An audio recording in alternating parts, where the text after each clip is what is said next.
এটা আপনার জন্য না। কি হয়েছে দিদি, খেতে দাও না আমাকে। দেওয়া যাবে না, একবারে বুঝতে পারো না। আমি অফিস যাচ্ছি, মা শুধু সবজি খাবে। আর তুমি মাকে ননভেজ খাওয়াবে না।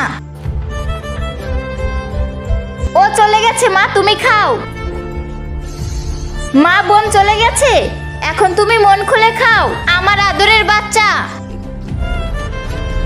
মা এটাও নাও।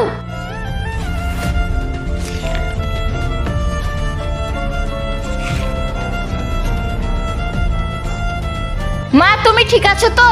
মা কি হয়েছে? মা মা মা আমি তোমাদের মানা করেছিলাম না মাকে ননভেজ আর তরমুজ দিবে না, আবারও খাইয়েছো তোমরা। আপু কেন? যদি আমরা খেতে পারি তাহলে মা কেন নয়? আমি তোমাদের কাছে লুকিয়েছিলাম মায়ের ক্যান্সার আর মা এসব খেতে পারবে না।